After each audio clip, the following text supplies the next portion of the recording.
All right. Good afternoon, everyone. Before we begin, I would like to recognize our distinguished guests in the Pentagon today, the children of many of our employees who are here for Take Your Child to Work Day. It has been great to see so many smiling faces in the halls of the Pentagon and to realize that light-up tennis shoes really do make you go faster. So kudos to all of those who played a role in hosting today's event and for helping our families better understand the important work that's done here in the Pentagon every day in service to our nation. So now to business. I do have several items to pass along at the top, and then I'll get right to your questions. First, the department continues to stay actively engaged with State Department and our allies and partners regarding the security situation in Sudan, to include planning and preparation to assist with evacuating U.S. citizens who decide they want to depart the country. As previously mentioned, U.S. Africa Command has established a deconfliction cell to flatten communications and ensure that DoD is prepared to support State Department requests. They're also continuing to fly unmanned ISR 24/7 and position U.S. naval assets off the coast of Sudan to be available if needed. We'll be sure to keep you updated regarding any significant developments. Second, Secretary Austin will welcome Republic of Korea President Yoon to the Pentagon this afternoon. And as the United States and the ROK mark the 70th anniversary of our alliance, the Secretary and President will reaffirm our ironclad commitment to that alliance. Secretary Austin will also provide President Yoon a tour of the National Military Command Center to showcase the alliance's high degree of interoperability and responsiveness. We'll, of course, have more to share after this afternoon's meeting. Separately, DoD released today the fiscal year 2022 annual report on sexual assault in the military. Our national military strategy depends upon a lethal, resilient, and agile joint force, so taking care of our people is central to fielding combat-credible capabilities that are respected worldwide. The department's initiatives this year empowered leaders to identify threats to readiness and restore the health of both their units and service members impacted by sexual assault and other misconduct. To be crystal clear, the department's most senior leaders remain sharply focused on solving the scourge of sexual assault and sexual harassment. We'll continue to work very hard to make sustained progress to bolster warfighter confidence and leadership, assist sexual assault survivors with recovery, and hold offenders accountable. Sexual violence will not be tolerated, condoned, or ignored within our ranks. Shifting gears, Dr. William LaPlante, Undersecretary of Defense for Acquisition and Sustainment, is in Brussels this week, where among several engagements with our allies and partners in theater, he has signed a new administrative arrangement between the Department of Defense and the European Defense Agency. This arrangement confirms the importance of continued transatlantic cooperation and a strong and more capable European defense that's complementary to and interoperable with NATO. A press release highlighting this new arrangement with EDA is currently available on the DoD website. In addition, Dr. LaPlante is also chairing a session of the National Armament Directors Group in Brussels this week. The meeting includes armament directors and representatives from more than 40 nations, the European Union, and NATO, focused on the global effort to accelerate the sourcing, production, and sustainment of capabilities that are vital to Ukraine's defense against Russia's unprovoked and illegal invasion. A readout of Dr. LaPlante's engagements will be available on our website at the conclusion of his visit. And finally this week, the Defense POW MIA Accounting Agency announced that Army Corporal Luther H. Story, killed during the Korean War and posthumously awarded the Medal of Honor, was accounted for April 6, 2023. Corporal Story's name is recorded on the American Battle Monuments Commission's Court of the Missing at the National Memorial Cemetery of the Pacific in Honolulu, along with the others who are still missing from the Korean War. A rosette will be placed next to his name to indicate he's been accounted for.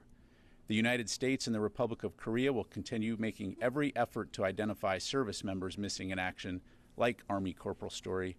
And on this 70th anniversary of the Korean War Armistice and the U.S. ROK alliance, our two countries take this opportunity to reaffirm our respect and gratitude for the courageous acts of service our members have performed in defense of freedom, values, and democracy. And with that, I'm happy to take your questions. We'll go to Tarka, AP. Thank you, General Ryder. A lot going on today, but I wanted to ask about the document leaks investigation. In the hearing today for Airman Teixeira, the military prosecutors said that the prosecutors said they'd spoken to the military prosecutor who'd let them know that DOD is monitoring the case and may possibly pursue separation. Is this the next step for Airman Teixeira on the DOD side of things?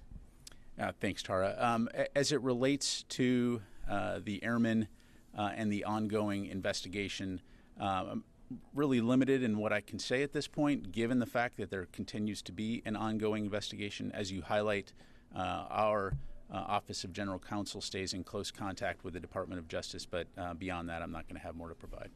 Okay, a couple more on it. In the affidavit that was released last night, there were a couple of red flags that popped out. The airman on a government computer looking at mass shootings, his suspension during high school for possible threats. Why weren't these things caught by the security vetting process?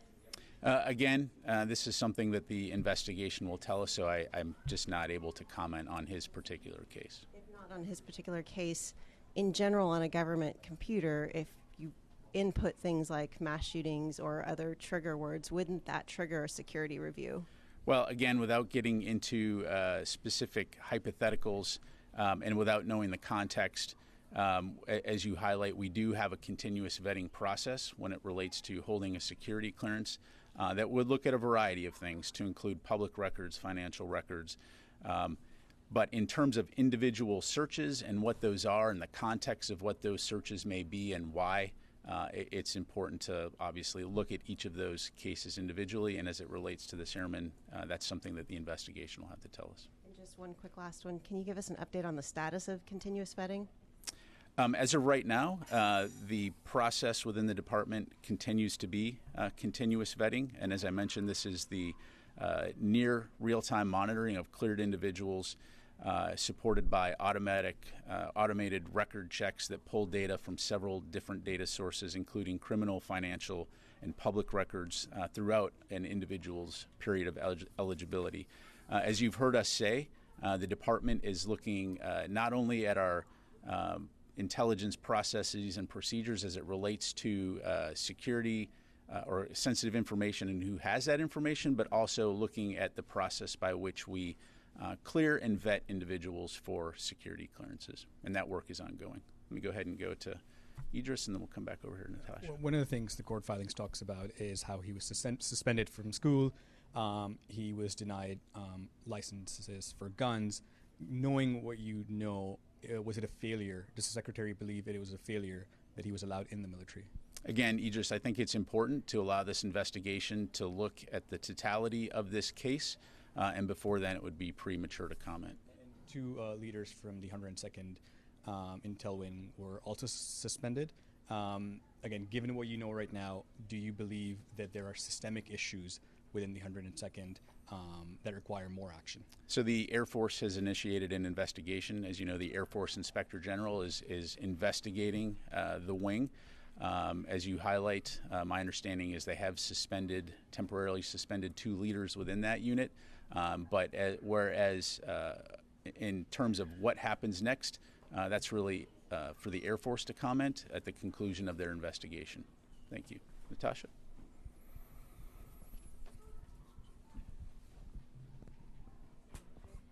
So one on the leak and one on Sudan. So the first is that there have been a number of public reports, including in the New York Times, that Jack Teixeira posted classified documents not only in a small private chat room, but also on a much larger public chat room on Discord that was apparently accessible via a public link that was easily accessed in seconds.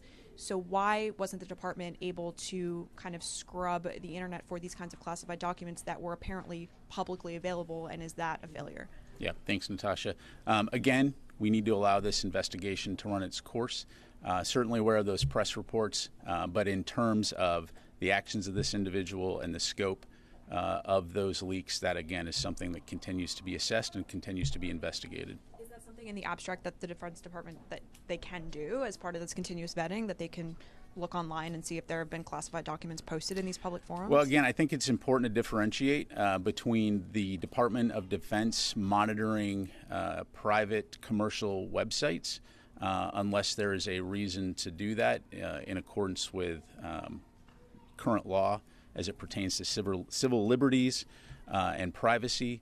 But again, what you're talking about here is this particular individual and his alleged actions, and that's what the Department of Justice is investigating as part of this criminal investigation, and we'll certainly know more once that investigation is completed. And then one on Sudan. Last question, then I need to move on to your comments. Are there any plans to deploy U.S. vessels to get Americans from Port Sudan to Jeddah?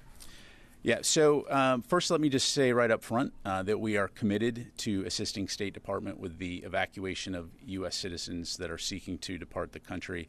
And we're looking to help do that in the most safe and secure way possible. And to put this into context, we're working very closely with the State Department to identify the number of Americans who want to leave Sudan. As of right now, the indications that we have is that those numbers are relatively small.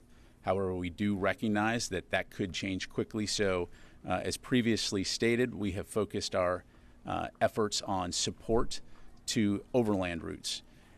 We are obviously a planning organization. We're not ruling out any options, but right now we remain primarily focused on an overland route as it allows a few things, including establishing a repeatable, sustainable method to get large numbers of American citizens out of the country, regardless of the security situation at the airport in the near or long term.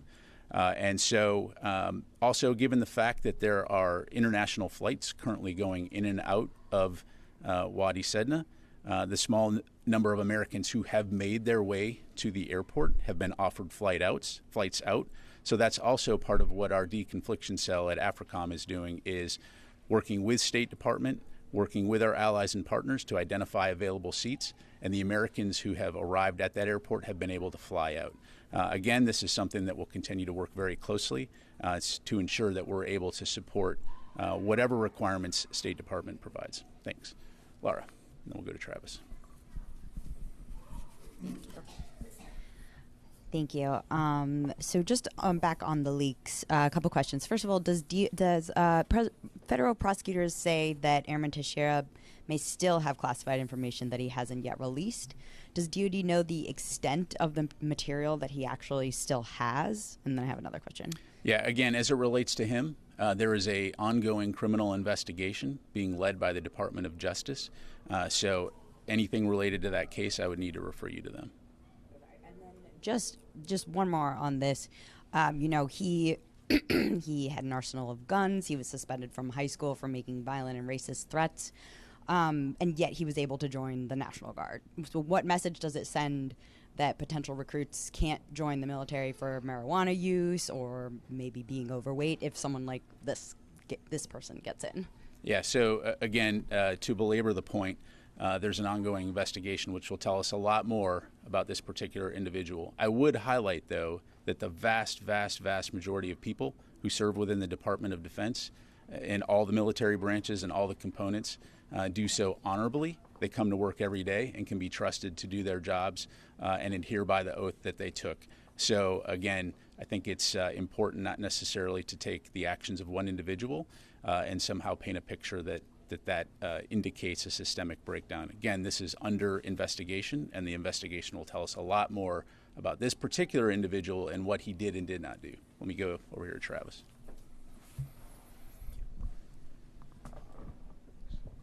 Thanks, Pat. Today, President Biden notified Congress that he's asked Secretary Austin to call up reserve forces to the active duty to go down to the southwest border and police drug trafficking.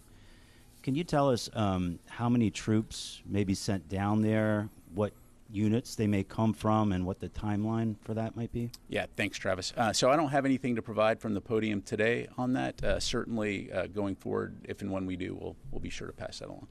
So just as a refresher, could you tell us how many troops on federal orders are down there today? What type of a force do we have? Yeah, let me take that question for you. I don't have those numbers in front of me, but I'll take that and get it for you. Tony, and then we'll go to Tom. One more try in the leak investigation. The court papers released today indicate he received a sensitive compartmented information clearance in July of 2021. That's like one of the highest classifications. Would it be accurate to say that your investigation is reviewing whether the SCI process as it now stands is adequate and should have caught some of these signals. 5 months later, he was accessing documents he should not have. Yeah, so broadly speaking, the department is looking at our security process, as I mentioned, right, to include the process by which we vet and provide security clearances. So that is part of the ongoing review. Again, as it relates to this particular individual, I'm not going to comment on him other than to say you have essentially a network administrator working in an intelligence wing, which is by default working with a lot of TS/SCI type of information. So that in and of itself is not unusual. But again, as it relates to the airmen, we will, DOJ is investigating. In the meantime, we're looking at our processes and procedures across our intelligence community, and also in terms of the DoD security process. Do you feel some pressure here, though, at DoD to reassure the public that somebody with the highest of classifications under a special access program, I guess that's even higher, somebody with that SCI clearance cavalierly, allegedly violated that pledge? Yeah, so a couple things. So first of all, as I've mentioned before, if we're going to award you a security clearance, it's going to be pretty stringent requirements to get that security clearance.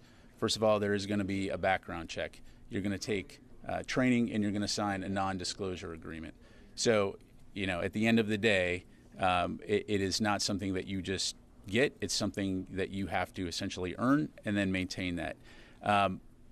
However, if an individual decides to break the law willfully, that's a different story. So again, the vast majority of people who are awarded security clearances come to work every day and do the right thing. And this investigation will tell us what happened and where this individual did the wrong thing. Can I ask you a quick sub-question from yesterday, the ROK, the announcement? What class of submarine will end up in Korea? Is it a Ohio class, Virginia, It will Los be Angeles? an Ohio class, SSBN. Made it show up within weeks or months? I'm not going to get into forecasting or talking about future movements of our naval vessels. Thanks very much. All right, let's go to Tom, and then we'll go here to Brandy. Yeah, Pat, getting back to Sudan, what are the numbers of Americans who have left so far? And are you getting any sense from the State Department? I'm told that number is ramping up. Do you have any sense of how many would like to get out? Thanks, Tom. So that's really a question for the State Department to answer, since they are the ones that are communicating with U.S. citizens in country to, first of all, make contact, and then number two, determine what their desire to either seek any type of assistance or depart the country. So that's really... Share that number with you guys? Again, I'm not going to speak for the State Department. They're the ones that keep the tally, and so I don't want to. One last thing on the leak. I understand that when someone is downloading information they're not supposed to, there's supposed to be some alert from the security office that goes to that person's supervisor. Is that the way it works from your... So, I think what we have to be careful of is allowing our imaginations to fill in gaps in terms of what happened in this particular case. And so this is why there's a thorough ongoing investigation that will look at all aspects of this.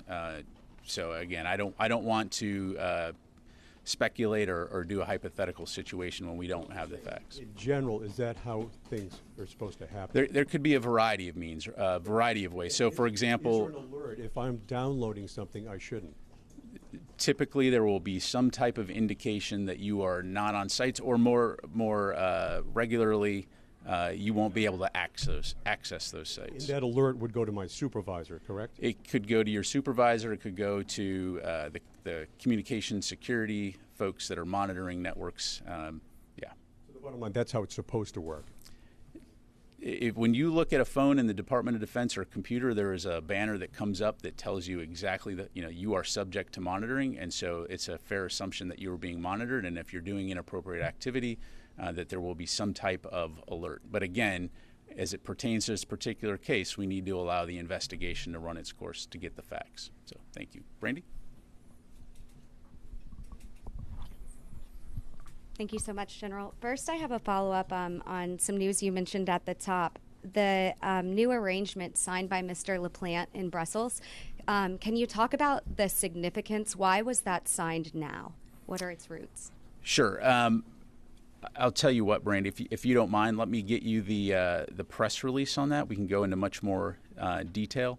Part of this was the timing it with the National Armaments Director meeting that Dr. LaPlante was already going to be in Europe for. And so we'll get you that press release, which will have a lot more detail in it. And then in another direction, Twitter recently changed its blue check verification policy that validates real accounts. And then after a bunch of issues with impersonation, it reinstituted a gray check for official government accounts. Right now, it seems really random. For example, today, you have a gray check. Secretary Austin has a gray check, but people including Deputy Secretary Hicks, General Nakasone, General Van Ovost do not have gray checks. At this point, is DoD concerned about the spread of disinformation or account spoofing on Twitter as an intensifying emerging threat? And have you guys reached out and talked to them about their new badge policy at this point? Yeah, so in terms of Twitter's policy, clearly it's an independent company that's able to make its own policies. So I'd refer you to them in terms of their policies and procedures as it relates to checkmarks. Certainly within the Department of Defense, we have multiple ways to communicate, of which Twitter is one. So just leave it at that. Concern from OSD about this sort of threat of account spoofing? Again, in regards to disinformation writ large, the way that we address that is through, again, multiple forums to include this. So when it comes to disinformation, it's something we'll take seriously. But as it relates to Twitter, that's really something for Twitter to talk about. Let me go back here, colleague behind you, then to David. President Biden and South Korea President Yoon announced set up the nuclear consultative group yesterday. Can you tell me the significance of this group, and then when do you have the first meeting of this nuclear consultative group? Sure. So as you heard from the White House, the United States and the Republic of Korea launched a nuclear consultative group to discuss how to plan for nuclear contingencies and cooperate on the alliance's approach to nuclear deterrence, which will address the threat that's posed by the DPRK. What we know right now is that group will convene at the assistant secretary level, but in terms of when the first meeting of the group will be held, I don't have any announcements today in regards to timing. And also, the U.S. plan to send more SSBN to Korean Peninsula to reinforce the extent deterrence? I don't have anything specific to announce today. Again, you heard President Yoon and President Biden talk about the submarine that I mentioned earlier. You've also heard us talk about deploying strategic assets to the region. And so, again, we'll continue to work very closely with the Republic of Korea when it comes to extended deterrence and fulfilling our obligations to provide security to South Korea as well as our allies and partners in the region. Thank you. Okay, thank you. All right, let me go back here to Fadi. I'm sorry, David, and then Fadi.